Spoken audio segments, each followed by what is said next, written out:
Star Wars fans are nuts. That's been well known for at least 50 years over this point.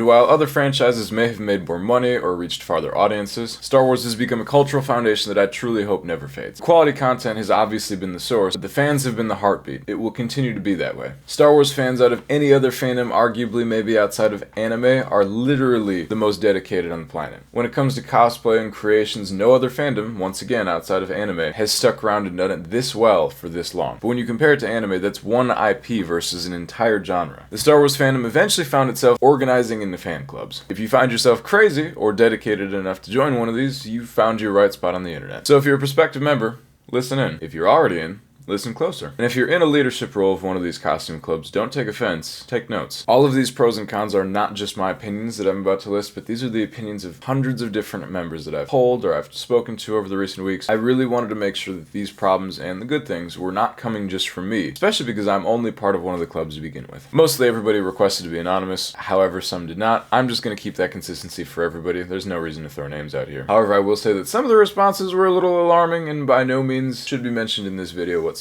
But this video is going to cover what I believe are the major clubs, and that's the 501st Legion, Rebel Legion, Mando Mercs, and the Droid Builders. But before we dive into the specifics, I'm going to give you the pros and cons that apply across the board to all of these clubs. I think the most important pro out of them all is that as a Star Wars fan, you get access to a mostly pretty cool community of Star Wars fans that are just as dedicated as you. The next pro is that you'll also be able to make a difference in your communities. I need to emphasize though that this is a pro for some, not all. Charity is not for everyone, and that needs to be respected and understood. For those of you that charity is your thing, you're in the right place. You're gonna make people smile. You're gonna be making kids smile. You're gonna be making kids who unfortunately are going through some really nasty situations completely forget about it, even for just a split second, and that can be incredibly rewarding. Another pro, and this is by no means technically guaranteed, but it's gonna happen. You will be meeting Star Wars celebrities at least at some point in your time in one of these clubs. It's just gonna happen. Whether it's a convention or a special event, you get some really cool interactions with some really cool people that I thought I would never meet. And these are all the people that helped our universe, the Star Wars universe, come to life. Now this is the nerdy stuff, but you get access to loads of knowledge about the costumes and props. People have been doing research for decades at this point, and all of these clubs have an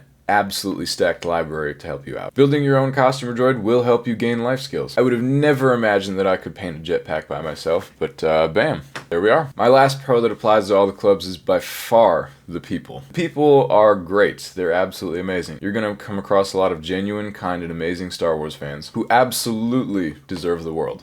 The people suck, straight up. You will have drama. I will say it time and time again. This will kill the experience for maybe you, and it kills the experience for a lot of people. You're gonna find it everywhere. It's unavoidable. It is what it is. It's just an aspect of life. Even in situations where you have a very tight-knit, loving group, arguments can and will happen. When you put a very large group of potentially socially awkward nerds, and you even give some of them a little bit of power, imaginary power that is, ugly things are gonna happen. That's just how it is. This can happen at your state, local level, and this can happen up in your top leadership. Drama is inevitable. It's just gonna happen. The average age can absolutely be a con. Granted, this is only a con depending on how old you currently are, or if you care about the future of the respective club that you're joining. The average age is currently a problem that all clubs are currently dealing with. And I think unfortunately a major aspect of that is reach and recruiting. Recruiting for all of these clubs has been notoriously pretty weak. Social media for these clubs unfortunately is often run by an older generation who are either out of touch or just not informed on what's currently popular and trending. This isn't meant to be disrespectful, but it's often people who don't have the knowledge or resources to give the clubs the proper push that they deserve on social media. The worst part is, unfortunately, a lot of people in this generation, and it does not apply to all, absolutely believe that they know everything there is to know and that their way is the correct way. I've experienced this, I've seen it, but there are a lot of young minds throughout all of these costume clubs that absolutely are social media capable, and it seems like every single time that they try to voice their concerns or voice a different or better way of doing things, they just kind of get shoved to the ground. Social media is a complicated thing, and you have to approach it with love and care. You need to have fresh young minds who understand current trends, understand algorithms, and so on. Companies across the public relations universe understand this and have taken action to appeal to a younger, more in-touch base. I can unfortunately confidently say that none of the costume clubs, especially at the top level, have done that whatsoever. I can confidently say that the people who are doing the best recruiting are the ones that are privately doing it on their own social medias. Another con, I'll just be real, is the cost. The cost is a problem because when you're making a costume or building building a droid. This stuff is not cheap whatsoever. Costumes like mine can easily reach 4 to 5 grand. Droids can also easily be in that price range too, although I've heard that's kind of just a base level. The other downside is it costs to maintain your costumes and droids. It also costs a lot to transport it. Joining one of these clubs and pursuing this as a hobby is absolutely a commitment. I can also say that a lot of the clubs will literally subconsciously condition you to spot flaws in costumes and such. I can confidently tell you that when I first joined these clubs, it is literally so easy to fall into this trap of looking at people's costumes and droids and whatever and saying, oh, is this right? What's their parts? What have they got? I've been guilty of it. I know pretty much everybody that I've ever talked to has been guilty of it in some form. You will literally become conditioned to look out for problems in people's stuff, and it's sad. I've seen everyone fall for the trap regardless, and it's not a good one. And unfortunately, some never leave that trap. Now, the final con that can apply to all groups, and honestly just the entire nerd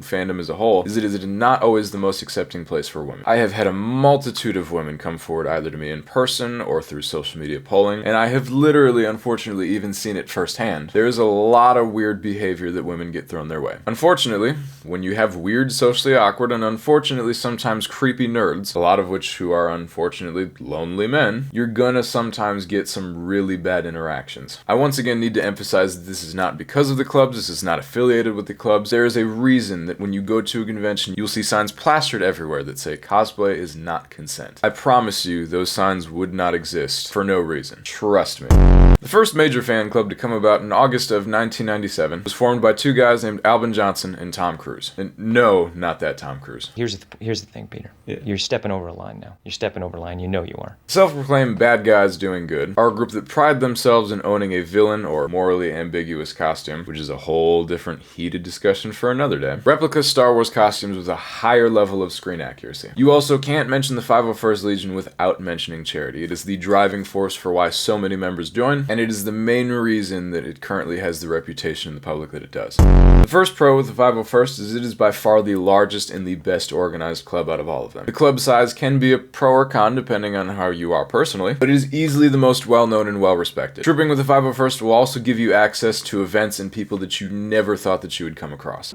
This morning.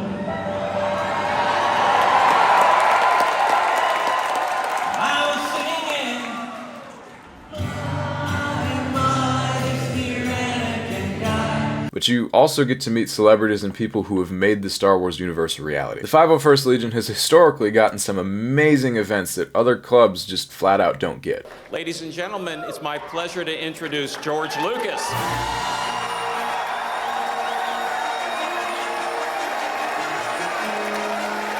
Here come the 501s. Representing 22 states and 36 countries. I mean, they're from all over the globe. Like I said, they create and build their own costumes. Oh, look at this. I'm getting goosebumps. You guys aren't going to want to miss this. My heavens.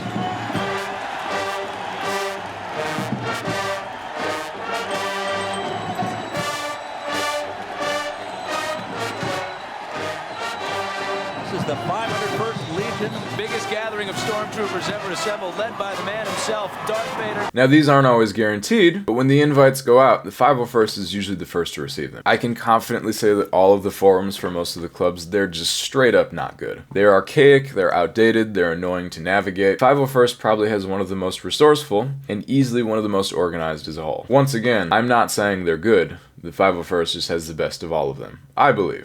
Elitism and ego. It exists and it's rampant. It's throughout. It's everywhere. It's probably the worst in the Legion and the Mercs. It's really not as bad elsewhere. It exists, but it's not as bad. I can't tell you how many times in my Instagram poll, or just questioning other members and my own experiences, that this has become a very serious issue. And anytime that you hear anything negative about the 501st Legion, or really any of these clubs, that is the first thing that will usually pop up. We've unfortunately lost future members. We've lost current members. We've even lost current members from making brand new costumes. And we've literally even scared off some people from pursuing Star Wars cosplay as a whole. That one's a little bit more rare, but it's happened. Plenty of times. Elitism and ego has happened between squads, it's happened between garrisons and states. Sometimes it even happens between people who do the same exact costume. Something that I've probably even potentially been guilty of at one point. I am Buzz Lightyear, and I'm in charge of this detachment. No, I'm Buzz Lightyear. I am Buzz Lightyear. I'm Buzz Lightyear. We have to be real about the 501st. Their costumes do look incredible. They look really good. On average, I would say probably the best. They are practically at the top in terms of screen accuracy, but that doesn't mean that you are any less of a cosplayer because you're not pursuing screen accuracy or even the standards that the 501st enforces. We are all in this to have fun, and I think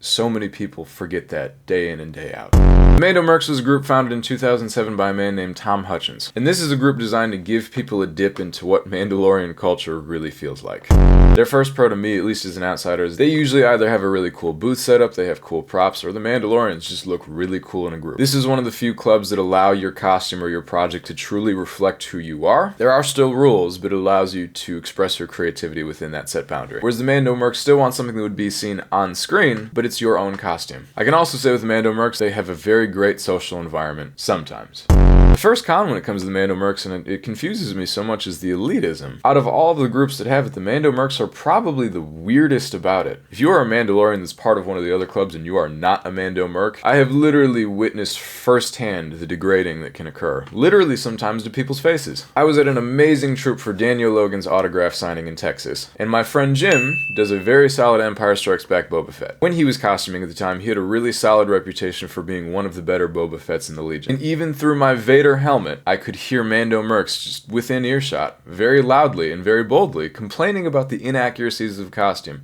specifically so that he could hear, practically to his face. Another con is the amount of times that I've heard about a Mandalorian Mercs argument or infighting. I hate to say this, but I feel like every single time that I look, there's a brand new Mandalorian group forming. True to lore, they're a very, very hardy group with a lot of infighting. The Mandalorian Protectors are a group that split from the Mando Mercs because of drama, and then the guy that formed that group left and formed another group. I can also confidently say that their costume reference library, their CRLs, and what is required for costumes is one of the weirdest and most inconsistent throughout all of the costume clubs. They will have incredibly high, ridiculous standards for some of their face characters, such as Din Djarin, Boba Fett, Jango Fett, whatever, but some of the custom creations they allow in comparison are absolutely ridiculous. I don't have a problem with crazy looking Mandos that look like they're from Halo Reach or a McDonald's advertisement. I would just absolutely prefer that we have more consistency throughout the board. I'll also be real, and I kind of hate to say this, but the amount of times that I've been to a troop and I've seen Mandalorian Mercs at that outside of a convention, I can count on one hand. I know the Mercs probably do plenty in their own time and maybe separate from the 501st Legion. I just personally have seen them showing up to events in a much more limited fashion. So if you want to do hospital visits and more stuff like that, check with your local garrisons and groups and see how they are, but it's hit or miss. I'm also going to sound like a hater at this point. I can definitely say, and this is what I view as a con, the Mando Mercs probably have the highest intensity out of all of the clubs. They have some of the strangest behaviors, some of the weirdest traditions, and to an outsider that can be pretty intimidating to someone who's interested in joining. There are a lot of members who pursue an anonymous persona online, some of which even change their social media names and their private personal Facebooks to their Mandalorian made-up name. Mercs literally take their club to the next level of insane dedication, and that can be a pro or con depending on who you are. It's not my thing, I don't get it, but I'm not going to fully judge it. But at the end of the day, if that's what makes people happy, who am I to judge? The Rebel Legion was founded in 2000 by Tony Troxel and Richard Fairbrother with the intentions of having a sister group to the 501st Legion. I will say,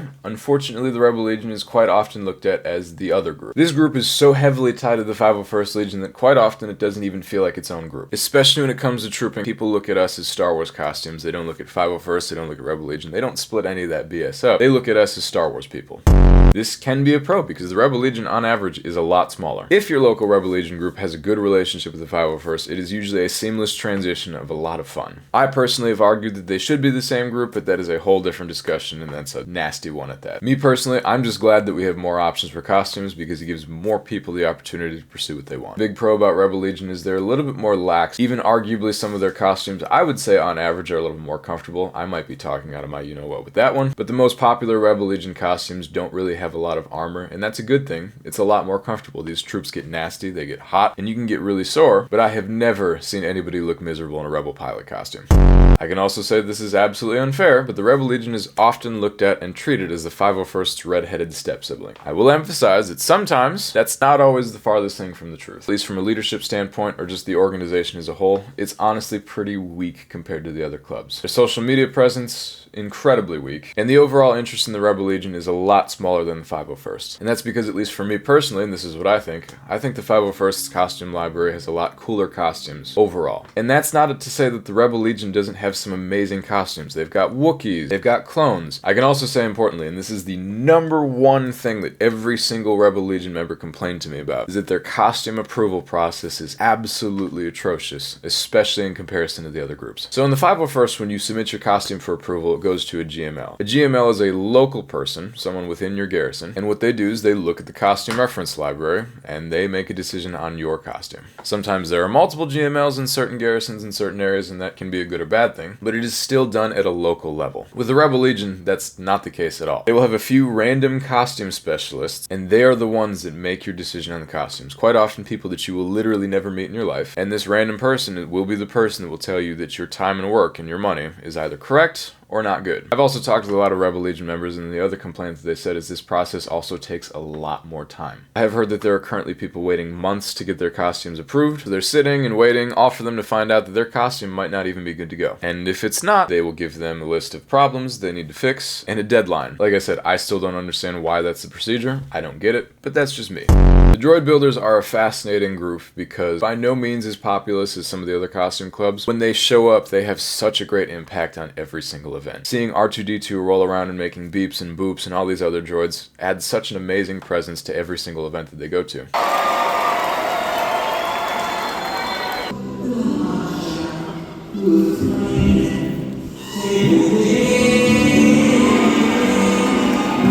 And in my opinion, they are a vital part of every single troop. I think the most important pro about the droid builders is that you are not wearing a costume, typically. I can't state this enough, but having a non-costume is an amazing thing. Wearing these costumes are hot, they're uncomfortable, they can be miserable at sometimes, and you also have to maintain your general shape and fitness to make sure that you can stay in these costumes, or you'll straight up have to order new parts. With droids, all you do is maintain a droid. Now granted, I know there's probably a few droid builders that are chuckling at that, but working on a droid where you can know what's wrong and it's a lot easier of a fix is a different type of pain than being stuck in an aching set of stormtroop armor.